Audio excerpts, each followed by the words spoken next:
I'm Hollywood's biggest star, but one massive, completely fake scandal just turned me into toxic waste. The only way to save my career?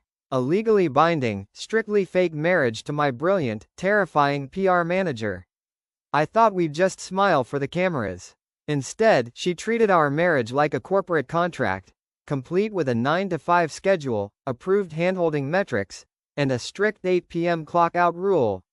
But what happens when the shift ends, and the feelings get real? Chapter 1: The Crisis Metric. The conference room of Vanguard Public Relations smelled faintly of stale espresso, cold fear, and burning multi-million-dollar contracts. Sloane Kensington stood at the head of the glass table, a laser pointer in one hand and a freshly printed crisis packet in the other. Her perfectly tailored navy blazer and rigid posture offered a stark contrast to the man slouching in the plush leather chair opposite her. Julian Vance, Hollywood's reigning golden boy, looked less like a two-time Academy Award nominee and more like a man who had just watched his house burn down. His usually flawless hair was a chaotic mess, and the dark circles under his eyes spoke of a 3-day insomnia bender. "Let's review the damage," Sloane said, her voice a cool, even monotone that commanded the room. She clicked the remote, bringing up a slide on the massive screen behind her. As of 8:00 a.m. this morning, the Daily Herald published a 10-page exposé alleging that you are the architect behind the Vance Haven charity fraud, an underground gambling ring, and, just for flair, a string of reckless, NDA-silenced affairs. The hashtag Julian Vance is over party has been trending at #1 globally for 14 hours. "It's a lie," Julian said, his voice raspy. "All of it. The charity was managed by my former accountant, the gambling thing is completely fabricated, and the affairs? Sloane, I haven't dated anyone in 2 years. I've been on set in the Scottish Highlands." "Truth," Sloane replied, tapping the laser pointer against the desk, "is entirely irrelevant in the court of public opinion. What matters is the narrative. Right now, your narrative is charming sociopath who used his dimpled smile to rob orphans. The studio is threatening to pull you from the Kronos franchise. Brands are pausing your endorsement deals. You are, statistically speaking, toxic waste." Julian sat up, planting his elbows on the table. He looked at Sloane, really looked at her. Sloane had been his PR manager for 3 years. She was brilliant, relentless, and entirely devoid of sentimentality. While other managers fawned over him, Sloane treated him like a volatile stock portfolio. "So, fix it," Julian said. "You're the best fixer in the business. That's why I pay Vanguard 20%. I am a fixer, Julian. I am not a miracle worker. A standard apology tour won't work. Denial looks defensive. Silence looks guilty. The only way to neutralize a narrative of reckless, destructive hedonism is to present an undeniable, legally binding counter-narrative of grounded, boring stability." Julian frowned, leaning back. "What does that mean? You want me to adopt a golden retriever and move to the suburbs? A dog won't cut it. The public needs to believe you are fundamentally anchored. They need to see a man who has completely surrendered his wild ways to build a quiet, respectable life with someone unimpeachable." Sloane paused, turning to the next slide. It was a blank silhouette of a woman. "You need a wife. Immediately. And not an actress, not an influencer. Someone entirely outside the Hollywood ecosystem. A civilian with a spotless background, a respectable career, and zero tolerance for nonsense." Julian stared at the screen, then at Sloane.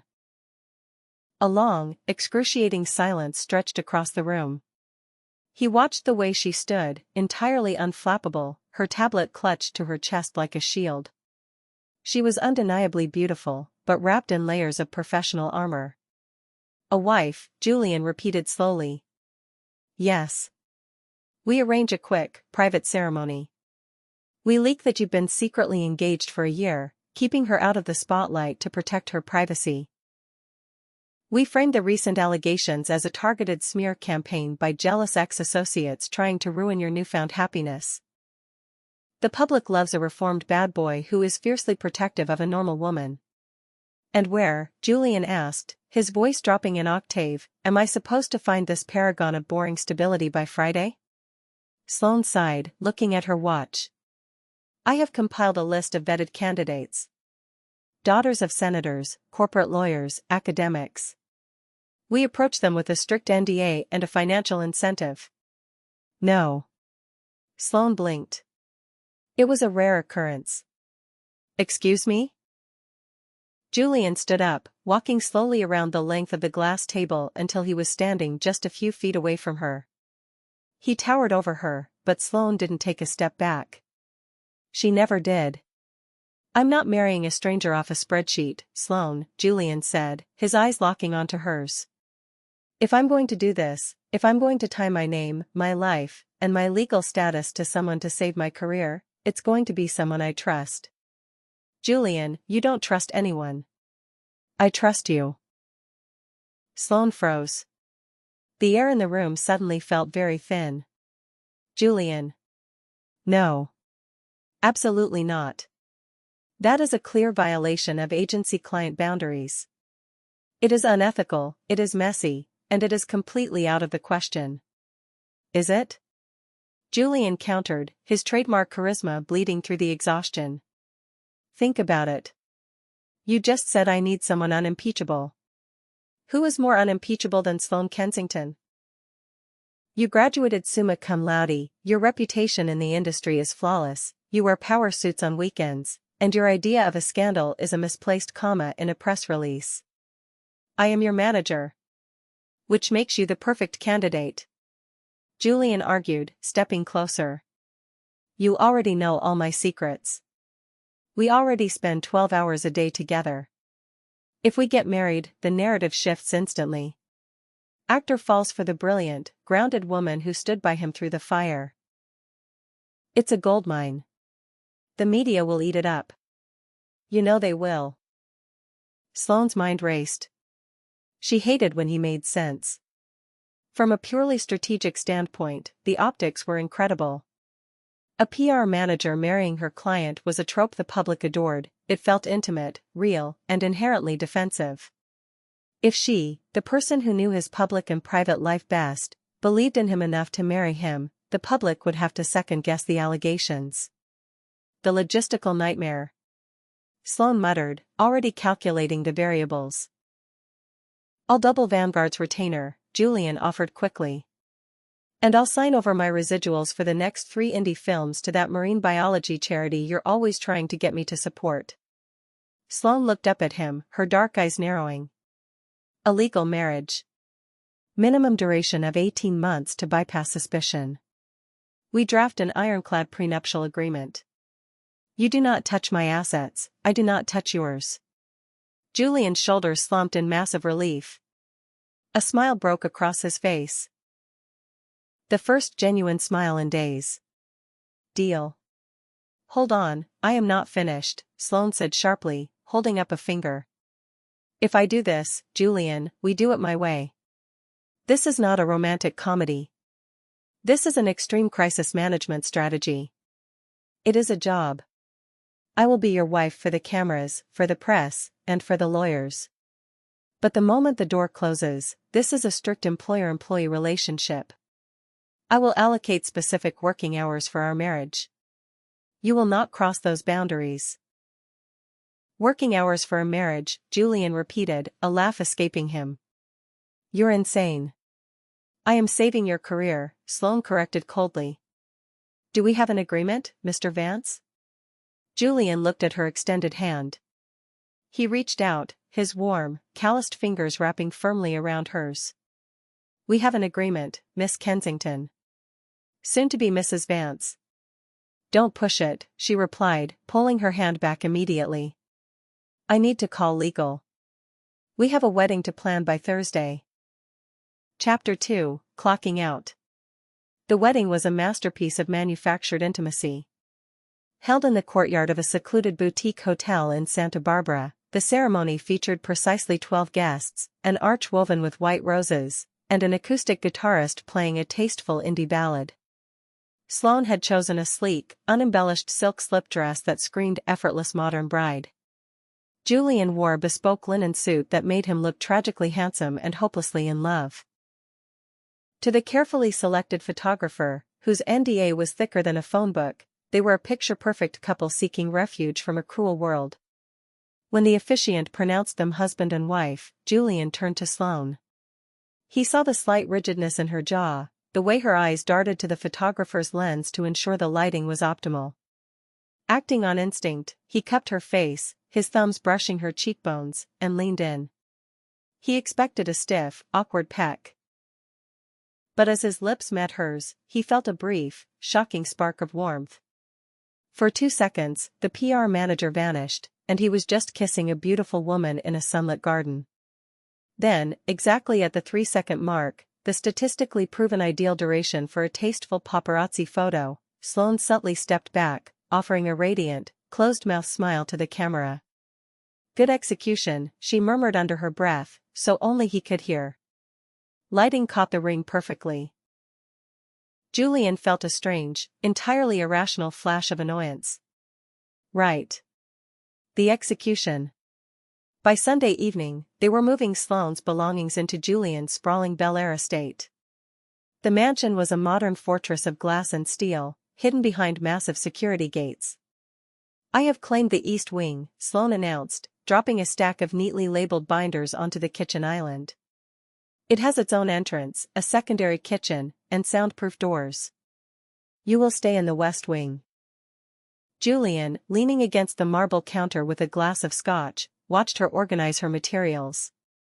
"Sloane, we live in the same house. You don't need to treat me like a biohazard." "Proximity breeds complacency, Julian. Complacency leads to slips in narrative." She pulled out a printed schedule and slid it across the island. "Here is the operational breakdown." Julian picked up the paper, his eyebrows shooting up. "Operational breakdown?" "Sloane, this is a spreadsheet." "It's a schedule," she corrected. "As per our agreement, this marriage operates on a strict timetable. Monday through Friday, from 9 a.m. to 5 p.m., I am your manager. I will handle your press, your legal team, and your crisis mitigation." "Okay." "From 5 p.m. to 8 p.m., we are married," Sloane continued, her tone completely matter-of-fact. "During this 3-hour window, we will engage in highly visible, domesticated activities. Going to dinner at paparazzi-frequented restaurants, walking your dog in the Palisades, or standing near the large front windows of this house looking affectionate in case of drone photography. Weekends require one mandatory 4-hour public outing." Julian stared at her, waiting for the punchline. She didn't blink. "And after 8 p.m., he asked. "After 8 p.m., I am off the clock. I will retire to the East Wing. We do not speak, we do not text unless there is an absolute PR emergency. I am a private citizen, and my time is my own." Julian let out a hollow laugh. "You're literally putting our marriage on a 9 to 5 schedule. Plus mandatory overtime for dinner. It is the only way I can maintain my sanity and keep this professional," Sloane said, closing her briefcase with a sharp snap. "You need a shield, Julian. I am your shield. But a shield gets put away in the armory when the battle is paused." Julian looked at the schedule, a competitive spark igniting in his chest. He was Julian Vance. Women swooned when he looked at them. Men wanted to be him. He was charming, magnetic, and entirely unaccustomed to being compartmentalized into a color-coded Google Calendar. "Fine," Julian said, taking a sip of his scotch. "If those are the rules." "They are." "Great. Tomorrow at 5 p.m., we are walking the dog. Try not to fall in love with me during your shift, Mrs. Vance." Sloane offered a dry, unamused smile. "I'll do my best to manage the risk. Good night, Julian." She turned and walked down the long corridor toward the East Wing. The heavy oak door shut behind her with a definitive click. Julian stood alone in the massive kitchen. He looked at the empty space where she had just been standing. The house suddenly felt entirely too quiet. The next day, Julian spent the morning on Zoom calls with his legal team, listening to them rave about how well the wedding photos were playing in the press. The hashtag Julian Vance is over was gone, replaced by hashtag Vance Wedding and hashtag Sloane and Julian. The narrative was shifting exactly as she predicted. At 4:55 p.m., Julian was sitting in the living room, tossing a tennis ball to his golden retriever, Barnaby. He found himself watching the clock on the mantelpiece. At precisely 5 p.m., the door to the east wing opened. Sloane emerged. She had shed her corporate armor. Instead of a power suit, she wore a pair of perfectly fitted vintage jeans, white sneakers, and an oversized cashmere sweater. Her hair, usually pulled back in a severe bun, was down, tumbling in soft waves over her shoulders. Julian's breath hitched slightly. He had worked with Sloane for 3 years and had never seen her in casual clothes. She looked soft. Approachable. Real. "Good evening," Sloane said, grabbing Barnaby's leash from the hook. Her voice was polite, pleasant, and entirely different from her boardroom tone. "Are we ready for our walk?" The paparazzi usually stake out the corner of Sunset and Beverly Glen around this time. Julian stood up, suddenly hyper-aware of his own casual attire, sweatpants and a t-shirt. "Yeah. Let's go." For the next 2 hours, they walked. Sloane linked her arm through his, her body pressed comfortably against his side. When a photographer popped out from behind a parked SUV, Sloane laughed brightly at something Julian hadn't said, looking up at him with eyes full of utter adoration. Julian felt his heart do a strange, heavy thump against his ribs. He knew she was acting. He knew it was a performance. But feeling her warmth, smelling her subtle vanilla perfume, and seeing that radiant, unguarded smile directed solely at him was intoxicating. They stopped at a local cafe. Sloane fed him a bite of her pastry. Julian wiped a crumb from her lip, his thumb lingering on her skin for a fraction of a second longer than necessary. Her breath hitched, but she maintained the loving facade. By the time they returned to the house, Julian was buzzing. The chemistry between them was undeniable. He felt an urge to pull her into the kitchen, pour some wine, and just talk to her. To figure out who the woman under the blazer really was. They stepped through the front door. Julian closed it, turning to her with a genuine smile. "That was actually really nice, Sloane. We make a good team. Do you want to?" "It is 8:01 p.m., Sloane interrupted, her voice instantly dropping the warm, musical lilt she had used outside. The adoration vanished from her eyes, replaced by a cool, impenetrable wall. She unhooked Barnaby's leash and hung it up. Julian blinked, feeling like he had just been splashed with ice water. "What?" "My shift is over," Sloane said, smoothing down her sweater. "The metrics on tonight's outing should be excellent. I will pull the engagement numbers in the morning. Good night, Julian." Without waiting for a response, she turned and walked down the hall. Click. The sound of the east wing door shutting echoed through the silent house. Julian stood frozen in the foyer, his hand still resting on the doorknob. He had just spent 3 hours with a warm, affectionate, incredible wife, only to watch her transform back into a ruthless PR executive the second the clock struck 8. He stared at the closed door, a mixture of frustration, disbelief, and a terrifyingly potent spark of attraction flaring in his chest. She was treating this like a job. And Julian suddenly realized, with absolute certainty, that he was going to do everything in his power to get her to break the rules. Chapter 3: The Overtime Loophole. The west wing of the Bel Air estate felt like a luxury mausoleum. Julian paced the length of his cavernous living room, the rhythmic thud of his bare feet against the Brazilian hardwood echoing in the oppressive silence. The digital clock on his media console glowed with a mocking red font, 9:14 p.m. 74 minutes since Sloane had crossed the threshold of the east wing and vanished. 74 minutes since his vibrant, affectionate wife had powered down and reverted to the impenetrable fortress that was his public relations manager. Julian dropped onto the oversized velvet sofa and stared at the ceiling. He was Julian Vance. He had spent the last decade having the world bend to his whims. Directors rewrote scripts for him. Michelin-starred chefs kept kitchens open late for him. But his own wife, fake or not, treated him like a mildly annoying bureaucratic obligation. We do not speak, we do not text unless there is an absolute PR emergency. Julian paused. He sat up slowly, a wicked grin spreading across his face. He grabbed his phone from the coffee table and opened an app he hadn't checked in weeks, bypassing his social media manager's locks.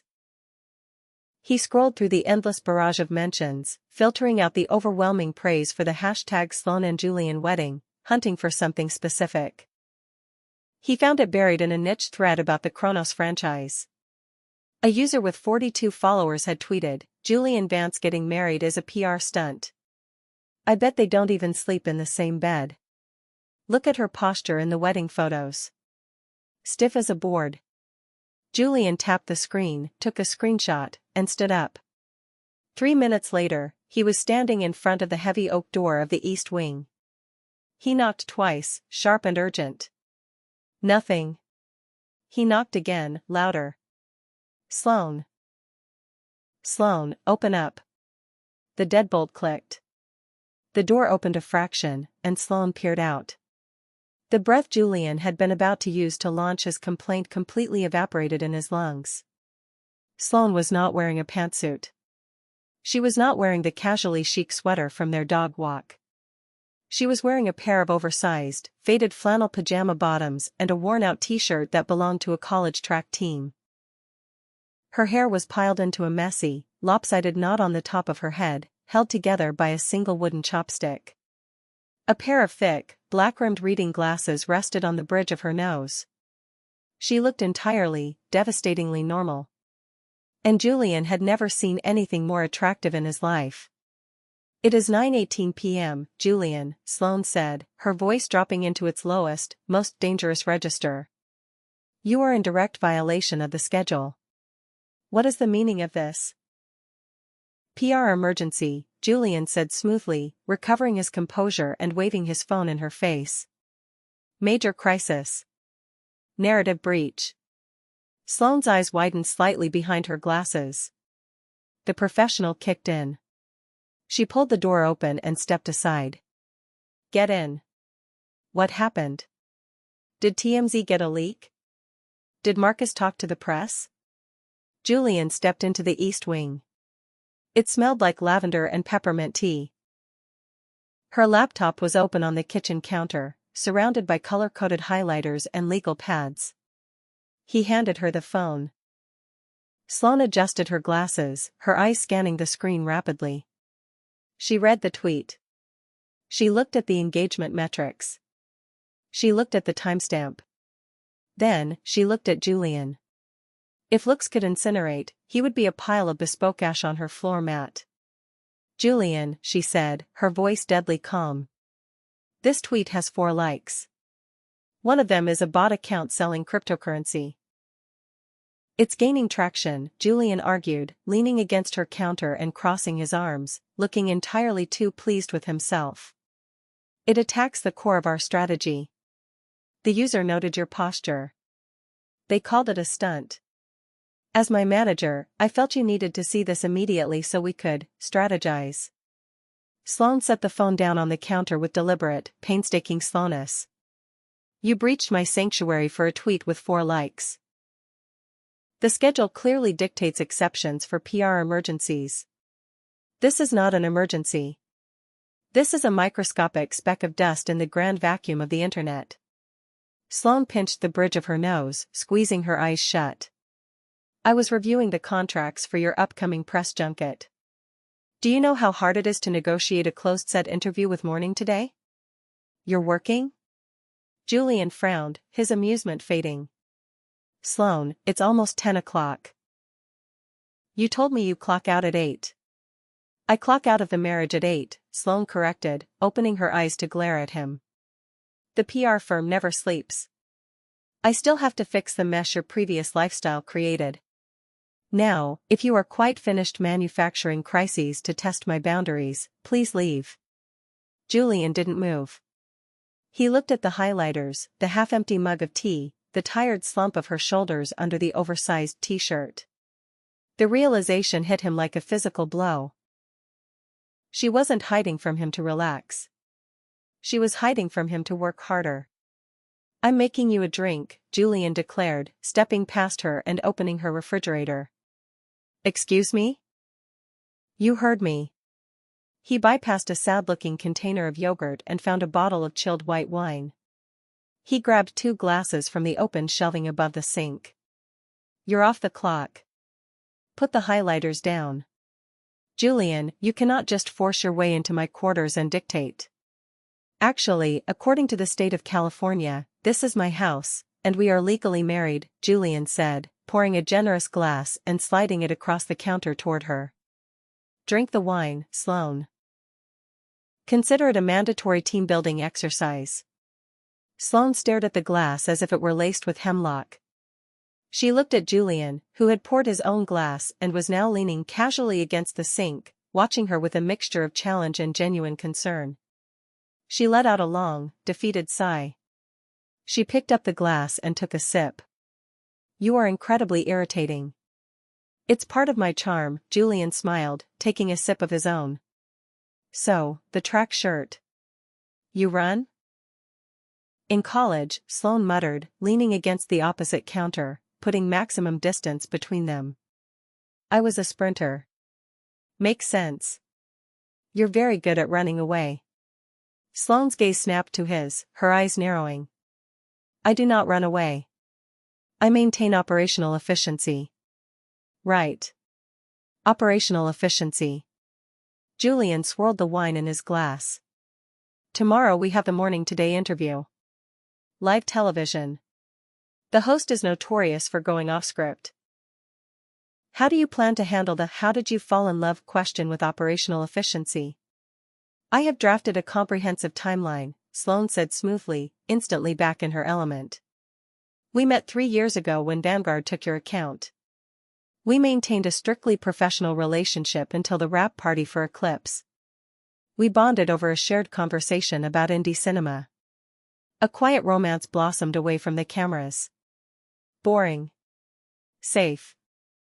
"It lacks passion, Sloane," Julian countered, taking a step toward her. "The public doesn't want safe. They want a love story that explains why the wildest man in Hollywood suddenly settled down. A shared conversation about indie cinema doesn't justify a secret wedding." Sloane crossed her arms defensively. "Then what do you suggest, Mr. Vance? Since you are suddenly the expert on public relations." Julian stepped closer, invading her carefully maintained personal space. He looked down at her, his eyes tracing the line of her jaw, the slight flush rising in her cheeks. "I suggest," Julian murmured, his voice dropping into the cinematic register that had earned him millions, "that I tell them the truth." Sloane's breath hitched. "The truth?" "That I looked at my brilliant, terrifying, beautiful manager one day, and realized she was the only real thing in a world full of fakes. And that I knew if I didn't lock her down, someone else would." Silence hung heavy in the kitchen, thick and electric. Sloane stared up at him, her pulse hammering against her throat. The air between them crackled. For a terrifying second, she forgot about the NDA, the contract, and the meticulously color-coded schedule. Then, the grandfather clock in the hallway chimed 10 p.m. Sloane blinked, the spell breaking. She took a swift step back, almost knocking over her wine glass.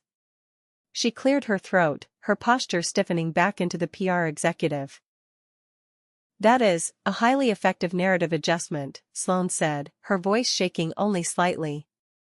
"We will implement that angle tomorrow. Good night, Julian." Julian smiled, a slow, triumphant curve of his lips. He set his glass down. He had found the crack in the armor. "Good night, wife." Chapter 4, Breach of Contract. The airspace over the Midwest was turbulent, but it was nothing compared to the atmosphere inside the cabin of the Gulfstream G650. Julian sat in a plush leather seat, sipping sparkling water and watching his wife wage war against time zones. Okay, so if we land in New York at 4 p.m. Eastern Standard Time, that is 1 p.m. Pacific Standard Time, Sloane muttered, aggressively tapping the screen of her iPad. She was back in her armor. A razor-sharp charcoal suit, her hair pulled back so tightly Julian imagined it must give her a headache. The Met Gala red carpet begins at 6:30 p.m. Eastern Standard Time. That falls within the mandatory public outing parameters, but because we are traveling, I need to recalculate the off-the-clock compensation hours for the weekend. Sloane, you're giving yourself an aneurysm, Julian said mildly. Just accept that the schedule is broken. We're in New York for 3 days. Let's just exist. Existing without a framework is how you ended up with a hashtag declaring you over, Sloane replied without looking up. I am setting clear parameters. After the gala tonight, we will return to the hotel.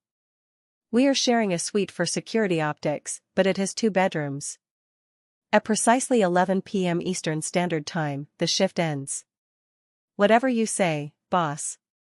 The truth was, Julian didn't care about the schedule anymore. The gala was the ultimate test of their fake marriage. It was the absolute pinnacle of high society, fashion, and media scrutiny. If they could sell their devotion on the steps of the Met, the scandal would be permanently buried. When they arrived at the Pierre Hotel to change, the orchestrated chaos of hair, makeup, and styling teams took over. Julian was wrestled into a classic, impeccably tailored Tom Ford tuxedo. But when Sloane stepped out of the master bedroom, the entire room fell dead silent. She was wearing a custom crimson gown. It was structurally brilliant, modest enough for a high-powered executive, but tailored so flawlessly it clung to every curve. A dramatic, sweeping cape cascaded from one shoulder. Her hair was swept into an elegant, old Hollywood wave, and a deep red lip completed the look. Julian felt his mouth go dry. He had kissed her for the cameras. He had held her hand for the paparazzi. But looking at her now, he realized with terrifying clarity that the performance was bleeding into reality. You look. Julian started, his voice rough. Camera ready, Sloane finished briskly, though a faint blush crept up her neck. The color theory of red signifies power and unapologetic confidence. It visually negates the defensive posture of a scandal. Right. Color theory. Julian offered his arm. Shall we, Mrs. Vance? The red carpet was a war zone of flashing bulbs, screaming reporters, and blinding lights. The moment Julian's foot hit the carpet, he felt the familiar, suffocating pressure of 1,000 eyes waiting for him to fail. But then Sloane's hand slid into his. She gripped his fingers tightly, her thumb rubbing a soothing, rhythmic circle against his knuckles. It wasn't a scripted gesture, it was hidden between their bodies. It was just for him. Julian looked down at her. She was smiling radiantly for the cameras, playing the part perfectly, but that hidden touch grounded him instantly. He relaxed his shoulders, flashed his signature $1,000,000 smile, and pulled her closer, kissing the side of her head. The cameras erupted into a frenzy. They made it into the Great Hall, grabbing champagne and navigating the labyrinth of priceless art and priceless egos. The metrics, Julian knew, would be off the charts. And then, disaster struck. Julian. What a spectacular surprise. Julian stiffened. Approaching them, flanked by 2 towering models, was Marcus Thorne. Marcus was Julian's former business manager, the very man who had embezzled the charity funds and planted the stories to cover his own tracks. He was slick, wealthy, and currently out on bail while the federal investigation crawled along. Marcus, Julian said, his voice dropping to a glacial chill. Every muscle in his body coiled, ready to strike. I see you've managed to put a band-aid on your little PR problem, Marcus sneered, his eyes raking over Sloane with unapologetic sleaze. And what a lovely band-aid she is. How much did Vanguard charge you for the escort service, Jules? Or did you just offer her a cut of the settlement? Julian lunged forward, the champagne glass in his hand dangerously close to shattering. A physical altercation at the Met Gala would destroy him. It was exactly what Marcus wanted. Before Julian could take a second step, Sloane moved. She didn't step behind him. She stepped in front of him. "Mr. Thorne," Sloane said. Her voice wasn't loud, but it cut through the ambient noise of the gala like a scalpel. "How brave of you to attend a public event. I was under the impression your legal counsel advised you to remain in a jurisdiction without an extradition treaty." Marcus's smug smile faltered. "Excuse me?" "You're excused," Sloane said, her dark eyes flashing with a predatory, terrifying intelligence. "Though I'm afraid the SEC won't be quite so forgiving. I hear they've subpoenaed your Cayman accounts. Tell me, Marcus, does it bother you that your entire defense strategy rests on the testimony of an assistant who has already taken an immunity deal?" Marcus turned pale. "You don't know what you're talking about." "I know everything," Sloane said, leaning in slightly, her voice a deadly whisper. "I am the one who handed the dossier to the feds. I am the one who made sure your assets were frozen. And if you ever approach my husband in public again, I will personally ensure that the press cycle covering your indictment is so vicious, you won't be able to get a table at a diner, let alone the Met Gala. Now, walk away." Marcus opened his mouth, closed it, and then turned on his heel, vanishing into the crowd without a backward glance. Julian stared at Sloane. His heart was hammering against his ribs, not from anger, but from sheer, unadulterated awe. She had stepped in front of a firing squad for him. She had destroyed his enemy without breaking a sweat, all while wearing a crimson gown. "Sloane," Julian breathed. "Maintain your posture, Julian," she whispered fiercely, turning to him with a perfectly pleasant smile for anyone watching. "Do not let the adrenaline show on your face. Smile." Julian smiled. It was the easiest thing he had done all night. By the time they returned to the penthouse suite at the Pierre, the clock read 1:30 a.m. Sloane kicked off her stilettos the moment the heavy mahogany door clicked shut. She let out a long, shaky breath, the adrenaline finally crashing. She walked over to the minibar, her hands trembling slightly as she poured a glass of water. Julian watched her from the center of the room. He slowly undid his bow tie, pulling it loose from his collar. "That was..." Julian started, struggling to find the words. "What you did tonight. With Marcus." "I simply utilized leverage to mitigate a hostile confrontation," Sloane said, her back to him. She gripped the edge of the marble counter. It was standard crisis aversion. "Stop," Julian said quietly. He walked across the plush carpet, stopping just behind her. "Stop doing that, Sloane. Stop turning everything into a press release. I am your manager, Julian. It is my job." "Your shift ended 2.5 hours ago," Julian reminded her, his voice a low rumble. "You weren't acting like my manager tonight. You were protecting me. And not because of my brand." "Julian, please," Sloane whispered. She didn't turn around. If she looked at him, she knew the fragile walls she was desperately trying to hold up would shatter. Julian reached out. He placed his hands gently on her bare shoulders. Sloane gasped softly at the contact, a shiver racing down her spine. His thumbs traced the line of her collarbone, warm and heavy. "Why are you so terrified of letting me in?" Julian asked, stepping closer until his chest was inches from her back. "Because you are a hurricane," Sloane said, her voice finally breaking, revealing the vulnerability she hid so well. She turned around to face him, the crimson cape swirling around her legs. She looked up into his eyes, stripped of her professional armor. "My entire life, my entire career, is built on control. I fix messes. I organize chaos. You are the embodiment of everything I cannot control. If I let you in, if I let myself..." She trailed off, swallowing hard. "If you let yourself what?" Julian prompted, his hand sliding down to gently cup her waist. "If I let myself believe that the way you look at me when the cameras are off is real," Sloane whispered, a single tear escaping and tracking down her cheek, "it will destroy me when the contract ends." Julian stared at her, his heart twisting in his chest. He reached up, his thumb gently wiping away the tear, smudging her flawless makeup. "Sloane," he said fiercely, his eyes locked onto hers. "Do you really think I'm that good of an actor?" Before she could process the words, Julian leaned down and kissed her. It wasn't a 3-second peck for the paparazzi. It wasn't a calculated maneuver for the metrics. It was messy, desperate, and entirely real. He pulled her flush against his chest, his hands tangling in her perfectly styled hair, ruining it completely. For one breathless, earth-shattering second, Sloane froze. The logical part of her brain screamed about contracts, optics, and boundaries. But then, with a soft, defeated sigh, she kissed him back.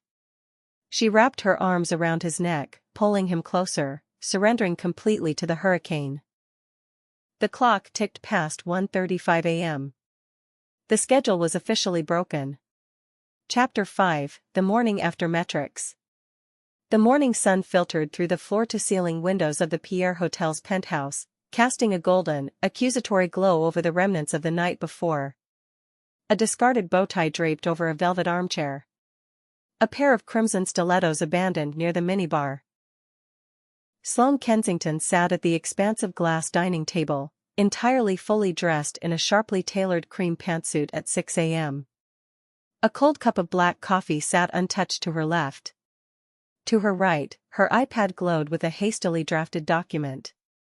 Her heart, which usually operated at a steady, manageable resting rate, had been beating a frantic, arrhythmic tattoo against her ribs for 4.5 hours. She had kissed him. She hadn't just kissed him. She had kissed him back with a desperate, uncalculated fervor that completely obliterated 3 years of professional boundaries. When they had finally broken apart, breathless and wide-eyed, Sloane had done the only thing she knew how to do. She had fled, locking the door to her bedroom and spending the rest of the night staring at the ceiling, analyzing the catastrophic data of her own emotions. At 7:15 a.m., the door to the master bedroom clicked open. Julian emerged, wearing low-slung gray sweatpants and a white t-shirt that clung to his shoulders. His hair was sleep-tousled, and the shadow of morning stubble traced his jawline. He looked dangerously domestic. He paused, his eyes landing on Sloane, and a slow, devastatingly warm smile spread across his face. "Good morning, wife," Julian murmured, his voice thick with sleep. He walked toward the kitchenette to pour himself a coffee. "Did you sleep well?" "Sit down, Julian," Sloane said, her voice dropping into its most severe, authoritative register. "We need to recalibrate." Julian paused, the coffee pot hovering in the air. He looked at her rigidly straight spine, the tight bun she had wrestled her hair into, and the iPad glowing like a battle plan. His smile faded slightly, replaced by a look of amused exasperation. "Recalibrate," he repeated, bringing his mug to the table and sliding into the chair opposite hers. "Is that what we're calling it?" "What occurred at 1:35 a.m. this morning was a severe breach of protocol," Sloane stated, refusing to meet his eyes. She tapped her iPad, sending a file to his phone. "I have spent the morning drafting an addendum to our original marital agreement." "Open it." Julian's phone chimed. He picked it up, staring at the screen in disbelief. "Notice of breach, Addendum 4B Protocol for Emotional Compromise. Effective immediately. Subject, Containment of Unsanctioned Interpersonal Dynamics." "You wrote a legal addendum," Julian said flatly. "About our kiss."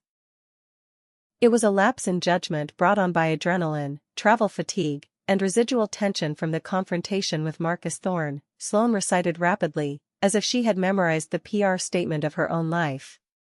"It cannot happen again. It blurs the operational boundaries of this crisis strategy." "Sloane, it wasn't a lapse in judgment. It was the most honest thing that's happened between us since we met."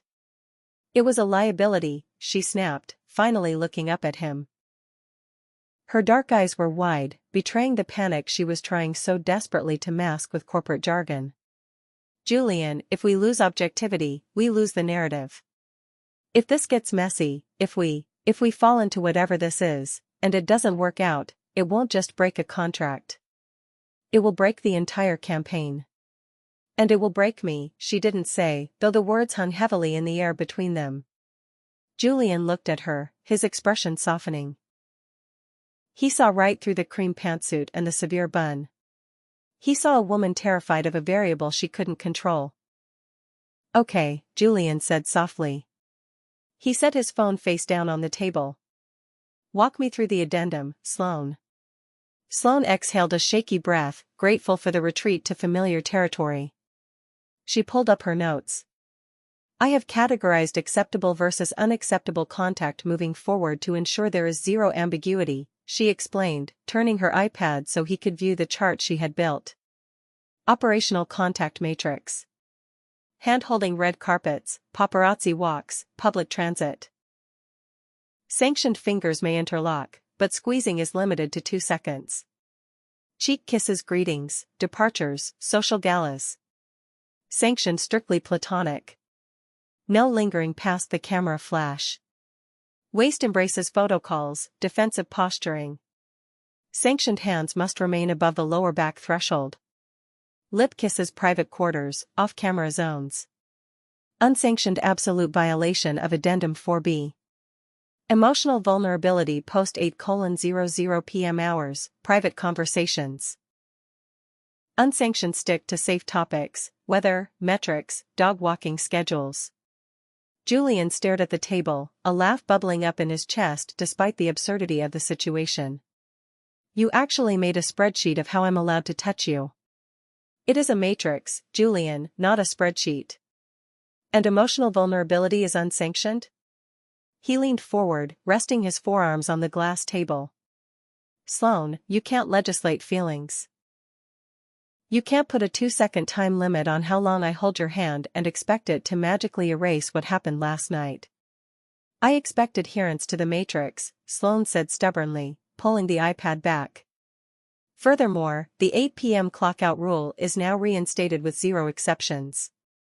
No emergency loopholes for tweets with 4 likes. Julian watched her for a long moment. He could push her.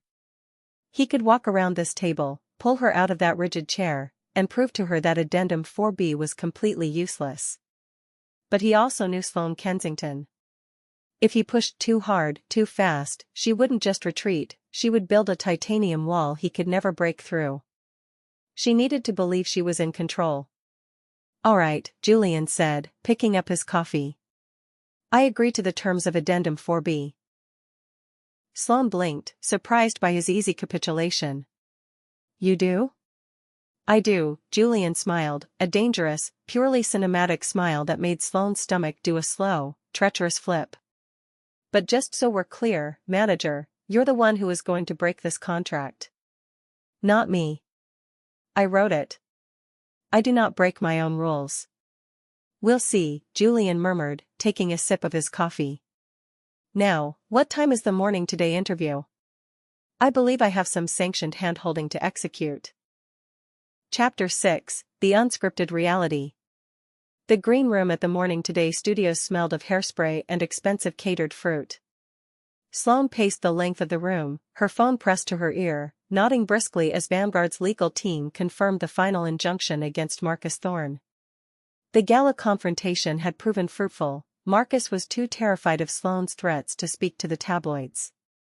The hashtag Sloane and Julian narrative was dominating every major outlet. Yes, metrics are up 40% in the Midwest demographic, Sloane barked into the phone. Hold the line on the Kronos franchise. If the studio wants him, they pay his pre-scandal quote. We do not negotiate from a place of weakness. Goodbye. She hung up, turning to find Julian sitting in the makeup chair. A stylist was meticulously applying powder to his forehead to prevent shine under the studio lights. You're a terrifying woman, Sloane, Julian noted, sounding thoroughly impressed. I am effective, she corrected, checking her watch. You are on in 4 minutes. Let us review the talking points. Pivot from the scandal, acknowledge it briefly as a misunderstanding of past associations, then immediately pivot to the charity work. The marriage narrative, stick to the script. The wrap party. The quiet blossoming romance. the desire for a private life away from Hollywood's glare. The tone, humble, grounded, deeply in love. "I know the script, Sloane," Julian sighed, standing up as the stylist stepped away. He adjusted the cuffs of his navy suit. "Wrap party. Indie cinema. Safe, boring, operational efficiency." "It works," Sloane insisted, walking him toward the studio doors. A production assistant was waving them over. "Do not go off script, Julian. The host, Meredith, loves to dig for dramatic soundbites. Do not give her one. You are a calm, domesticated husband." Julian stopped at the edge of the curtain separating them from the bright lights of the set. He looked down at Sloane. "And you are my fiercely protective manager who definitely hasn't thought about last night once, right?" Sloane's breath hitched. She aggressively smoothed the lapel of his jacket. "You are on in 10 seconds. Break a leg." "Watch me, wife," Julian whispered, winking at her before stepping through the curtain. Sloane retreated to the monitor bank, crossing her arms over her chest as she watched the live feed. The studio audience erupted into applause as Julian walked out, waving charmingly and taking a seat opposite Meredith, the veteran morning show host known for her razor-sharp interviewing skills. For the first 5 minutes, it was a flawless execution of PR strategy. Julian was charming, self-deprecating, and expertly dodged the questions about the scandal, painting himself as a man who had simply trusted the wrong accountants. Then, Meredith leaned forward, resting her elbows on her desk. "Let's talk about the real reason you're looking so grounded these days, Julian," Meredith said, a sly smile on her face. "The secret wedding that broke the internet. Your PR manager, Sloane Kensington. How does a Hollywood A-lister fall for the woman handling his press releases?" Sloane tightened her grip on her own elbows, mouthing the words to the script as she watched the monitor. "We met 3 years ago. We maintained a strictly professional relationship until..." Julian smiled. It wasn't his media-trained, blindingly bright smile. It was a soft, almost wistful expression that Sloane hadn't seen in any of his films. "It wasn't a sudden thing, Meredith," Julian said, his voice dropping into a register of startling sincerity. "People think Hollywood is this glamorous place, but it's actually incredibly lonely.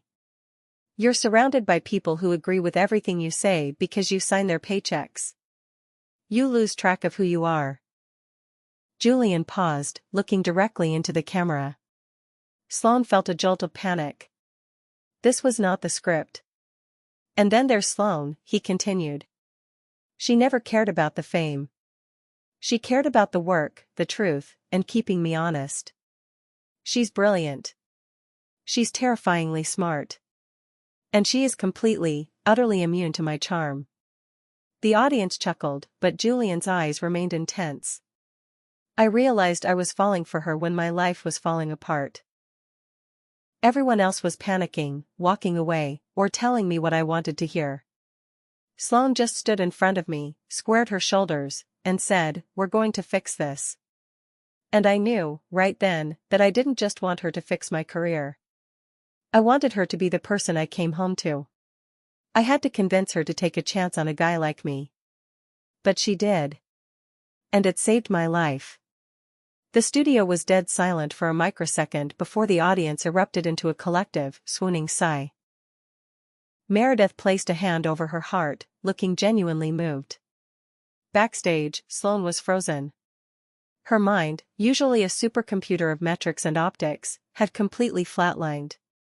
He went off script, her brain screamed. But the PR side of her knew, with absolute certainty, that what he had just delivered was pure gold. It was authentic. It was raw. It was the kind of television that won Emmys and destroyed scandals permanently. But the woman beneath the PR armor, the woman who had written a matrix to avoid getting hurt, was terrified. Because Julian hadn't been acting. The interview concluded to thunderous applause. A minute later, Julian walked through the curtain, loosening his tie. He spotted Sloane standing frozen by the monitors. He walked over to her, his expression unreadable. Let me guess, Julian said quietly, stopping a few feet away. Major breach of protocol. I deviated from the sanctioned talking points. You're drafting Addendum 4C in your head right now. Sloane stared at him.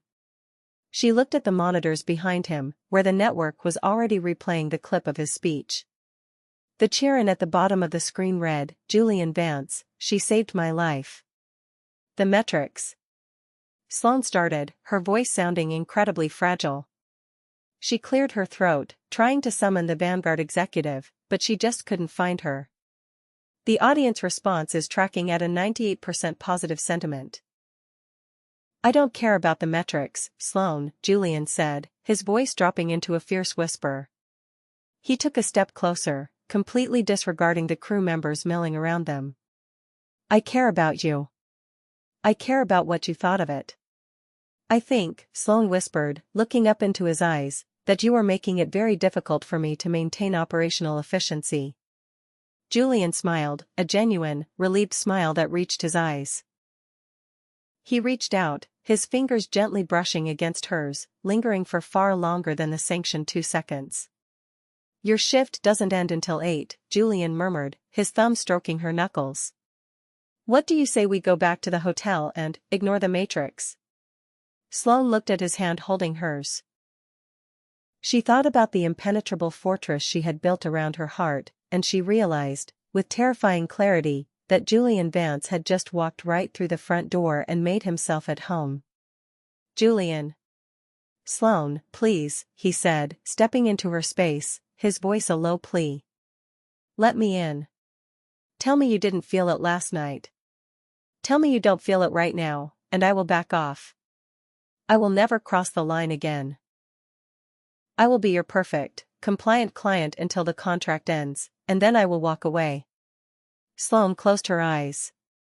The thought of him walking away at the end of the 18 months sent a physical spike of pain through her chest. She opened her eyes, looking up at him. The PR manager surrendered. The Matrix, Sloane whispered, her voice trembling slightly, was a deeply flawed document. Julian let out a breath he felt like he'd been holding since they met. He didn't care about the crew, the cameras, or the scandal. He leaned in and pressed his forehead against hers, a massive smile breaking across his face. Worst spreadsheet I've ever seen, Julian agreed. Chapter 7, The Vulnerability Clause. The flight back to Los Angeles felt entirely different from the flight to New York. The invisible barrier that had divided the cabin, and their entire dynamic, was gone. Julian spent the entire 5-hour journey sitting on the sofa in the back of the jet with Sloane tucked securely into his side.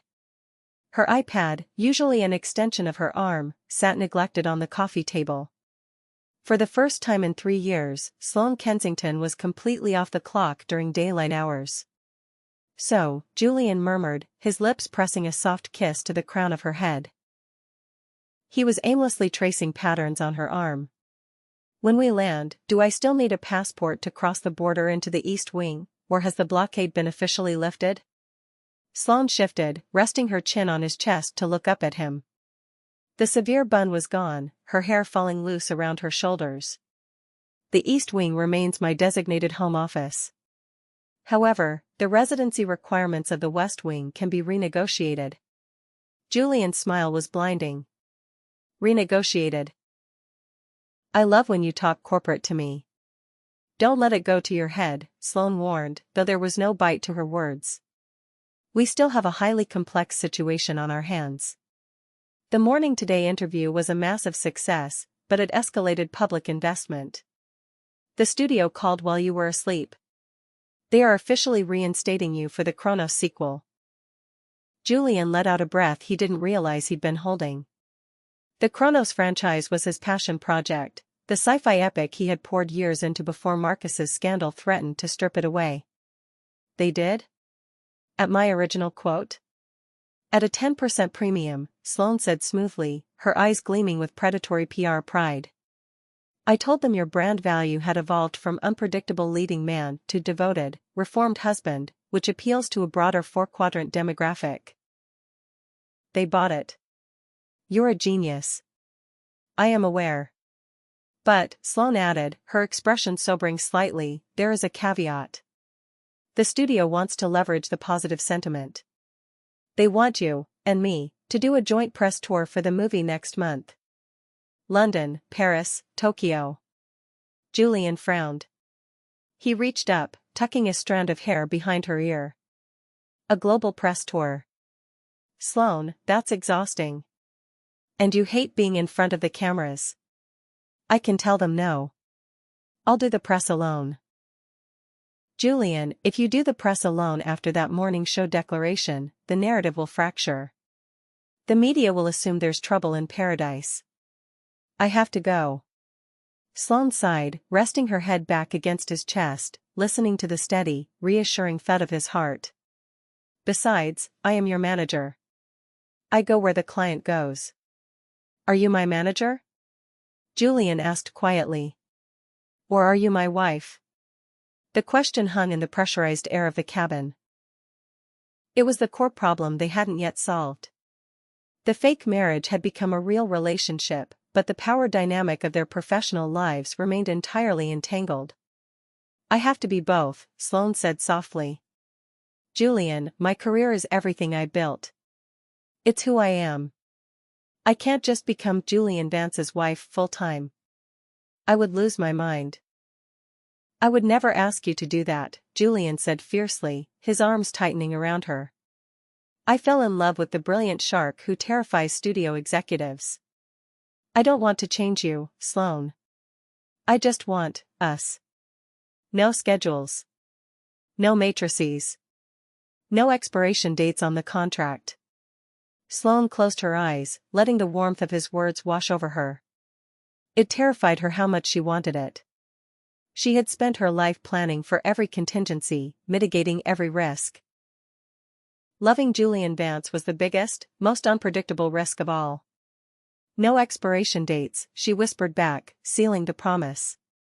When they arrived back at the Bel Air estate, the transition was seamless but surreal. Sloane's meticulously organized binders slowly migrated to Julian's massive oak desk in the West Wing. Her vanilla perfume mingled with his cedarwood cologne in the master bathroom. For 3 weeks, they existed in a beautiful, fragile bubble. During the day, Sloane was a terror on the phone, aggressively negotiating his contracts and rebuilding his empire piece by piece. At night, she belonged entirely to him. There were no more forced paparazzi walks, they ordered takeout, sat on the floor with Barnaby the golden retriever, and watched terrible reality television. Julian had never been happier. He felt grounded, seen, and completely anchored. But the bubble was built on a foundation of professional conflicts, and in Hollywood, bubbles always pop. It happened on a Tuesday, 2 weeks before the Kronos press tour was set to begin. Sloane was in the Vanguard Public Relations high-rise headquarters in Century City, sitting across from Richard Sterling, the CEO of the agency and her mentor. Richard was a ruthless, silver-haired titan of the industry who viewed emotions as a sign of weakness. The Vance account is pulling incredible numbers, Sloane, Richard said, steepling his fingers on his mahogany desk.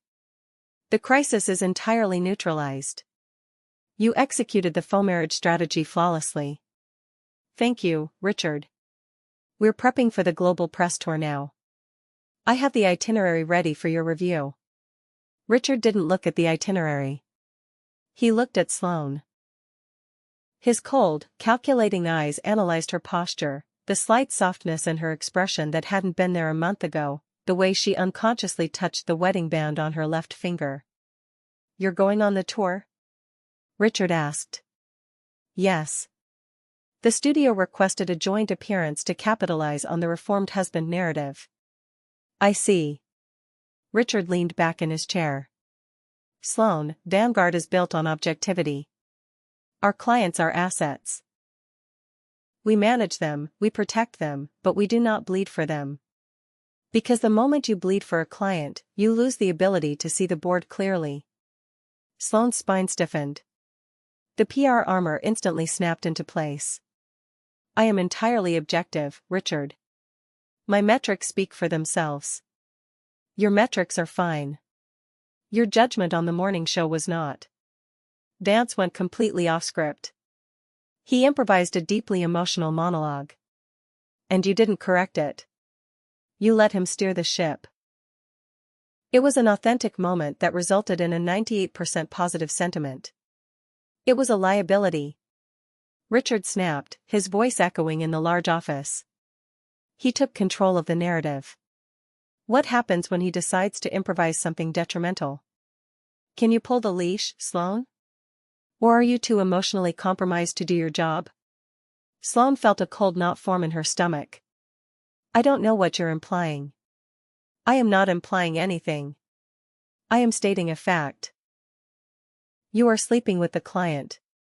Richard didn't blink. Don't insult my intelligence by denying it. I saw the Met Gala photos. I saw the morning show. I know the difference between a PR stunt and a woman who has lost her objectivity. Sloane opened her mouth, but the words failed her. She was the fixer. She always had an answer. But staring across the desk at her boss, she felt entirely exposed. Here is the reality, Sloane, Richard continued, his tone turning dangerously calm. You are being groomed for senior partner. But Vanguard cannot have a senior partner whose personal life is inextricably tied to a volatile A-list actor. The conflict of interest is massive. If his brand tanks again, he takes you down with him. And he takes the firm down with him. Julian is innocent of the charges Marcus leveled against him. He is not a volatile asset. He is an actor. They are all volatile. Richard slid a thick manila folder across the desk. This is the transition plan. I am pulling you off the Julian Vance account. David will take over as his lead rep for the press tour. Sloane stared at the folder as if it were a bomb. You can't do that. Julian trusts me. If you swap reps right before a global tour, he will panic. The studio will panic. He will adapt, or he will find another agency. But you are stepping down as his manager. Richard leaned forward, his eyes locking onto hers. You can keep the fake marriage going for the cameras until the 18 months are up, if you want to play house. But professionally, you are done. Unless, of course, you're willing to throw away everything you've worked for here for a Hollywood romance. Sloane felt the air leave the room. The titanium wall she had spent years building around her career was suddenly forcing her to choose between the two halves of her identity. She looked at the folder. She thought about Julian's smile, the way he looked at her in the quiet hours of the morning, the promise they had made on the jet.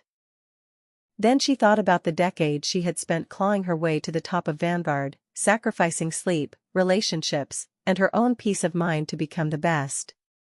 I understand, Sloane said, her voice hollow and mechanical. She reached out and took the folder. Chapter 8, The Separation Strategy. The house in Bel Air was dark when Sloane returned. It was 9 p.m. She had spent the last 5 hours walking aimlessly along the Santa Monica Pier, letting the cold ocean breeze numb the searing pain in her chest. She had made her choice. It was the logical, strategic, self-preserving choice. It was the choice the old Sloane Kensington would have made without a second thought. But the new Sloane felt like she was carrying a lead weight in her chest. She walked into the kitchen and found Julian sitting at the island, reviewing a script. He looked up as she entered, his face instantly breaking into a smile that made her heart physically ache. Hey, he said, standing up and walking over to her. He wrapped his arms around her waist, pulling her in for a kiss. You're late. I was about to send out a search party. Vanguard must be working you to the bone prepping for the London premiere. Sloane didn't melt into his embrace. She remained rigid, her hands resting flatly against his chest, creating a physical barrier. Julian felt the shift instantly. He pulled back slightly, his brow furrowing as he studied her face. Her eyes were blank, completely devoid of the warmth that had been there that morning. The PR armor was back, bolted securely into place. Sloane? What's wrong? Sloane stepped back, breaking the contact entirely. She walked to the opposite side of the kitchen island, placing the manila folder on the marble counter.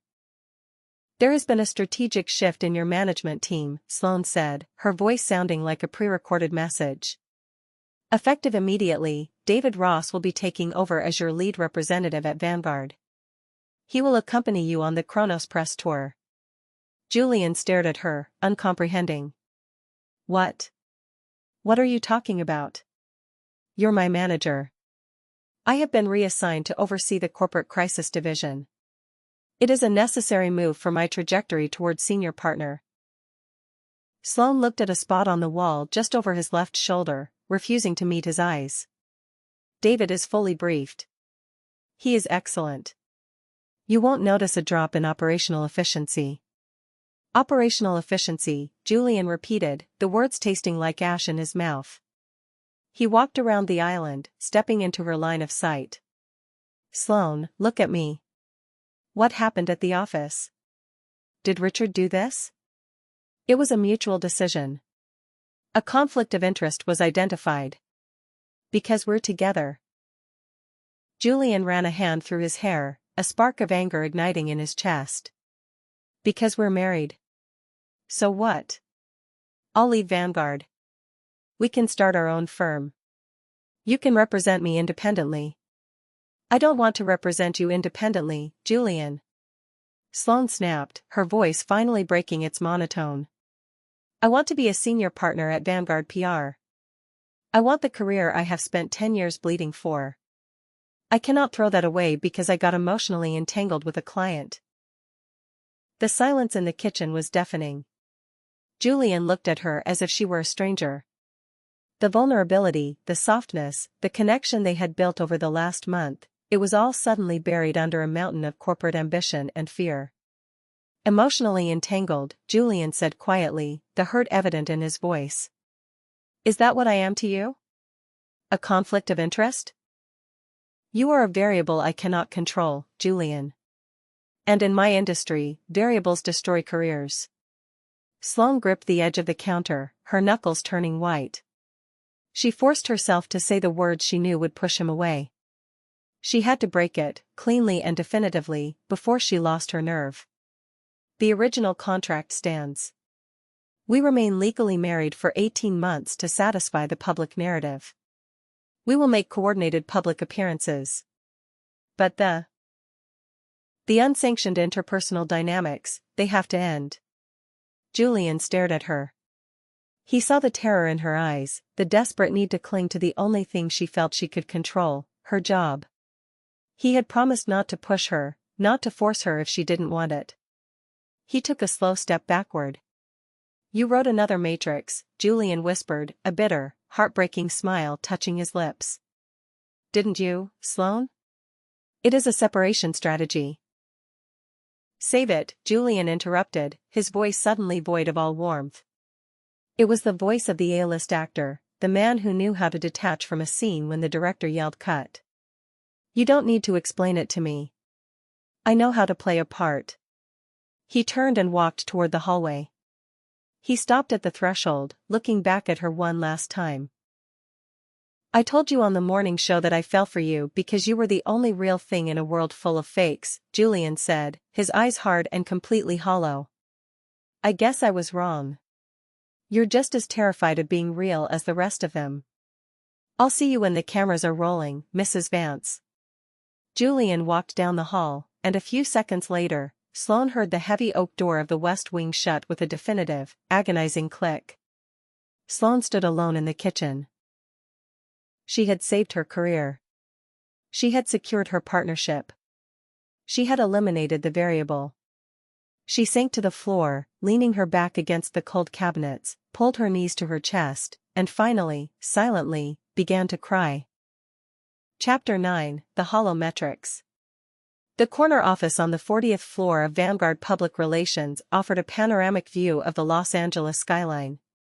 It featured imported Italian leather furniture, a private espresso bar, and the gleaming brass nameplate that read, Sloane Kensington, Senior Partner. It was everything Sloane had worked for. It was the summit of the mountain. And it was the loneliest place on earth. 3 weeks had passed since Julian walked out of her kitchen. For the first week, Sloane had thrown herself into her new corporate responsibilities with a terrifying, robotic efficiency.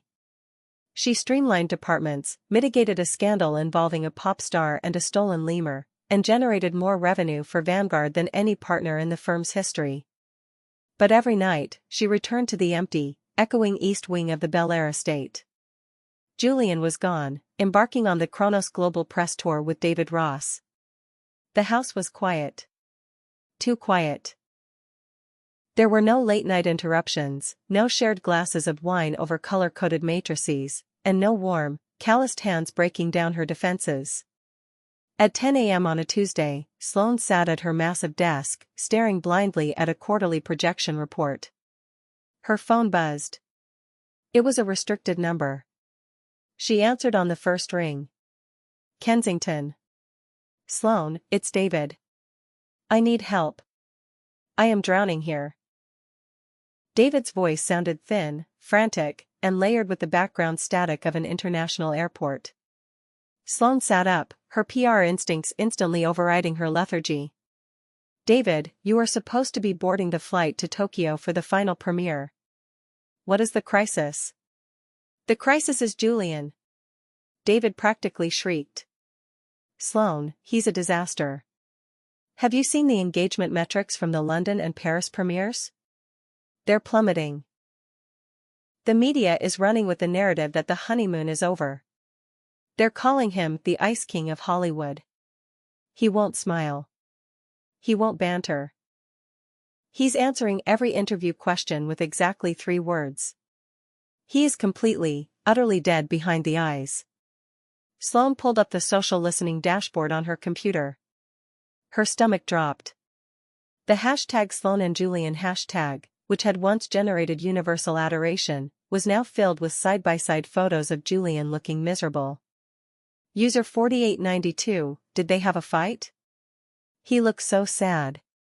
Pop culture junkie, body language experts say Julian Vance is displaying classic signs of a broken heart. Where is his PR wife? Movie geek, the Kronos tour is so awkward. He looks like he's being held hostage. Have you tried utilizing the scripted talking points? Sloane asked, though her voice lacked its usual sharp authority. I tried. I gave him the index cards. He literally threw them into the river Seine, David groaned. He won't talk to me. He just sits in his hotel room staring at the wall until it's time to walk a carpet. The studio executives are furious. They're threatening to pull the promotional budget for Tokyo if we don't fix this. You need to talk to him. I am no longer his representative, David. You are the point of contact. Sloane, he won't answer his phone for anyone but his mother, and even she says he sounds like a robot. Please. Just call him. Sloane hung up the phone. She leaned back in her Italian leather chair, the silence of the corner office suddenly oppressive. She opened a new tab on her browser and pulled up a clip from the Paris premiere. Julian was standing on the red carpet, wearing a spectacular velvet suit. But his posture was rigid. A French reporter enthusiastically asked him a question about how his recent marriage had influenced his portrayal of the romantic subplot in the film. On the screen, Julian's jaw tightened. The camera zoomed in on his eyes, and Sloane's breath hitched. They were hollow. The vibrant, magnetic spark that made him Julian Vance was completely extinguished. My marriage, Julian said to the reporter, his voice entirely devoid of emotion, is highly operational. We maintain excellent efficiency. Thank you. He turned and walked away from the camera, leaving the reporter bewildered. Sloane slammed her laptop shut. Her hands were shaking. She had done this. In her desperate, cowardly attempt to protect her career, she hadn't just broken Julian's heart, she had broken him. She had taken a man who lived his life with passionate, messy authenticity and forced him into the very matrix she had used to hide from the world. The door to her office opened without a knock. Richard Sterling walked in, his face a mask of furious calculation. The metrics out of Europe are a disaster, Richard barked, dropping a stack of printed reports onto her desk. The studio is threatening breach of contract on the promotional clauses.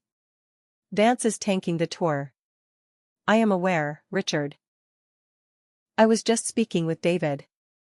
David is useless. He doesn't have the leash.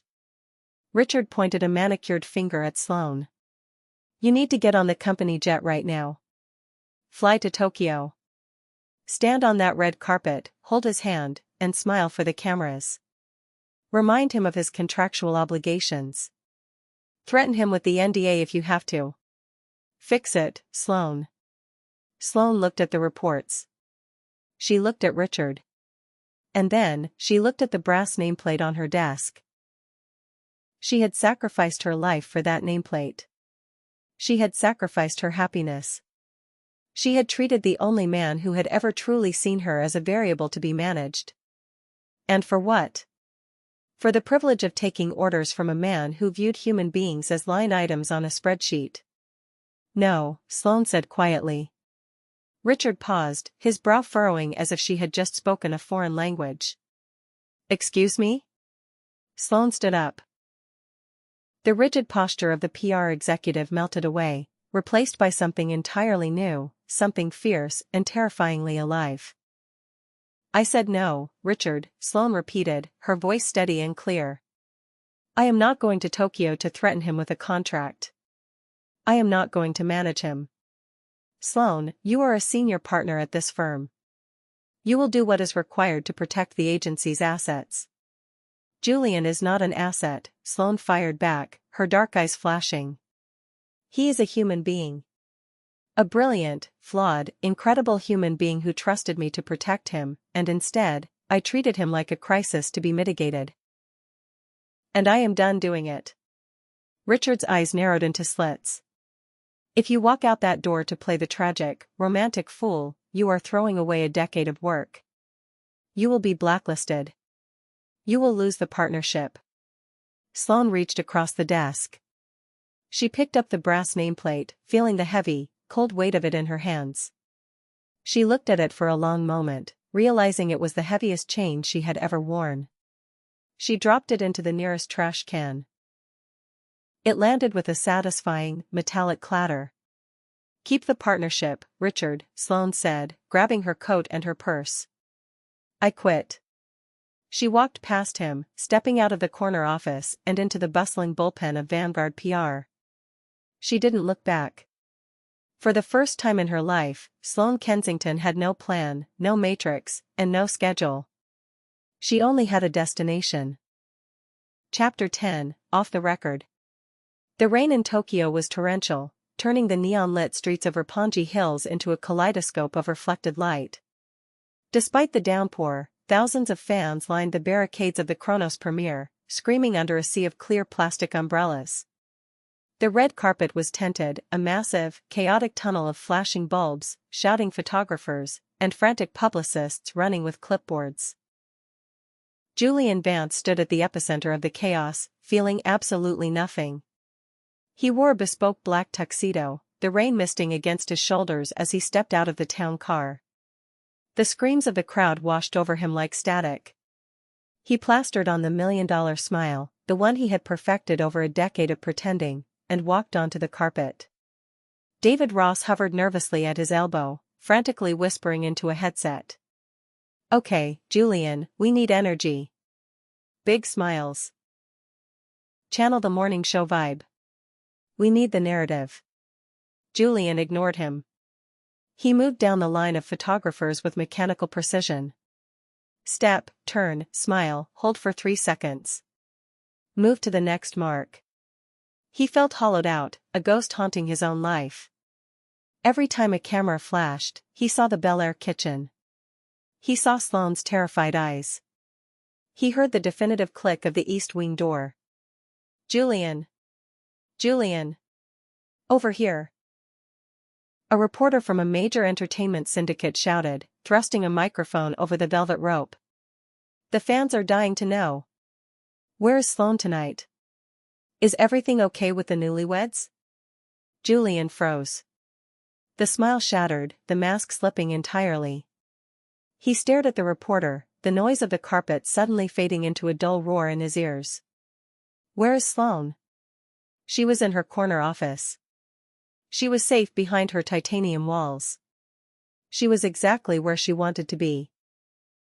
Julian opened his mouth to deliver the scripted response David had drilled into him. Sloane is managing a corporate crisis in LA. She sends her love. But the words wouldn't come. He was so tired of lying. He was tired of the schedules, the optics, and the endless performance. He looked directly into the camera lens, deciding right then and there to end the facade. He was going to tell the truth. He was going to break the contract and let the chips fall where they may. Sloane isn't here, Julian started, his voice rough. The truth is, our marriage. A sudden, sharp gasp rippled through the crowd near the entrance of the carpet. The screaming of the fans abruptly shifted from frantic excitement to a deafening, unified pitch of absolute hysteria. The wall of photographers physically shifted, their lenses turning away from Julian toward the drop-off zone.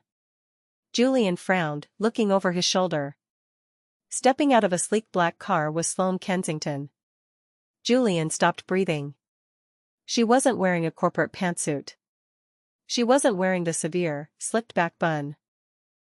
She was wearing an emerald green silk gown that draped flawlessly over her frame, the color striking against the neon lights of the Tokyo night.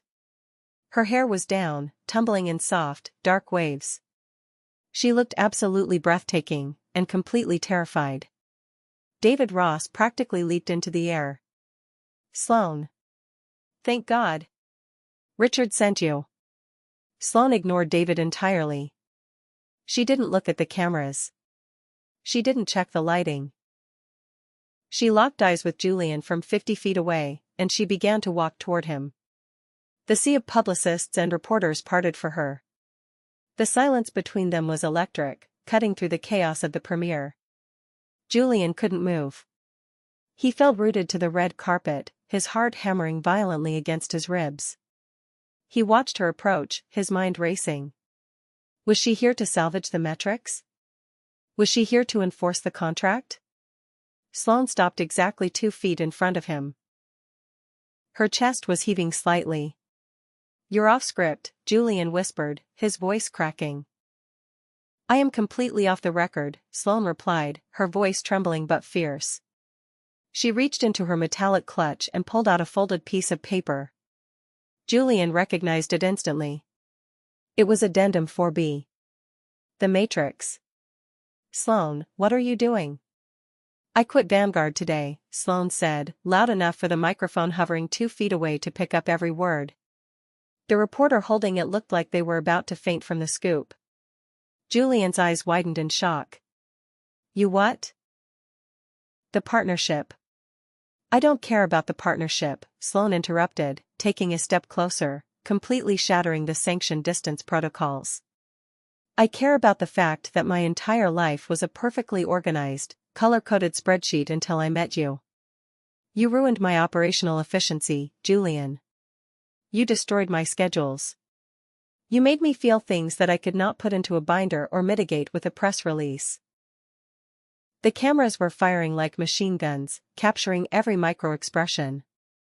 Sloane held up the piece of paper.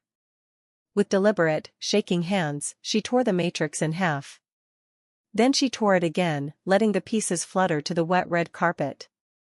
You were right, Sloane said, looking up at him, tears finally breaking free and pooling in her dark eyes. I was terrified. I was so scared that if I let you in, you would realize I'm not just a brilliant fixer. I'm just a woman who doesn't know how to be loved. But sitting in that corner office without you was the worst crisis of my life. And I couldn't fix it. The only thing that can fix it is you. Julian stared at her.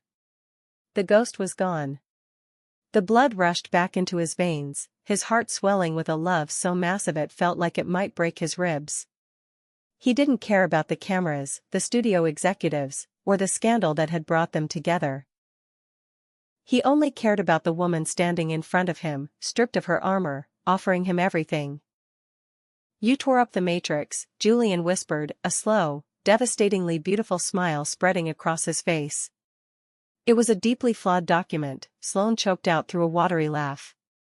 Does this mean lip kisses are now sanctioned? Julian, if you don't kiss me right now, I am going to reinstate the 8 p.m. clock-out rule. Julian didn't hesitate. He closed the remaining distance between them, his hands tangling in her hair, and pulled her flush against his chest. He kissed her with all the pent-up desperation, love, and relief of the past 3 weeks. Sloane threw her arms around his neck, kissing him back fiercely, completely surrendering to the hurricane. The crowd of fans erupted into a deafening cheer. The flashes of 100 cameras illuminated them in a strobe light of brilliant white. But for Sloane and Julian, the world had faded away. There was no PR strategy. There were no metrics. There was only the undeniable, unscripted reality of a love story that had finally broken all the rules. Epilogue, the new standard operating procedure. 6 months later. The kitchen of the Bel Air estate smelled of burnt toast and freshly brewed coffee. Julian stood at the island, wearing sweatpants and reading over a script. Barnaby the golden retriever was asleep on his feet. The door to the East Wing, which had been officially repurposed into a chaotic, very active home office for Kensington Independent PR, swung open. Sloane emerged, wearing one of Julian's oversized t-shirts, her hair in a messy bun, aggressively typing on her phone. "Okay, the Vanity Fair cover is locked," Sloane announced, walking over to the fridge and grabbing a bottle of orange juice. They agreed to the terms. "No questions about the Marcus Thorne indictment, focus entirely on your directorial debut." Julian looked up, grinning. "You are terrifying, Mrs. Vance." "I am effective, Mr. Vance," she corrected, walking over to him. She slid her arms around his waist, resting her chin on his chest. "How is the script?" "Terrible. But the leading lady is great. I might just do it to stare at her." Sloane raised an eyebrow. "Is that so?" "I'll have to draft an addendum regarding workplace fraternization." "Don't you dare," Julian laughed, leaning down to press a kiss to her forehead. "I've had enough matrices for one lifetime." Sloane smiled, a soft, genuinely happy expression that reached her eyes. She looked around the kitchen, at the messy stack of scripts, the dog hair on the rug, and the man holding her. It was chaotic. It was unpredictable. It was completely off schedule. And her metrics for happiness had never been higher. "Julian?" "Yeah?" "It's 8 p.m. somewhere," Sloane murmured, pulling his face down to hers. "Let's clock out." Thank you for watching, dear darlings. Don't forget to like and subscribe the channel for more such story.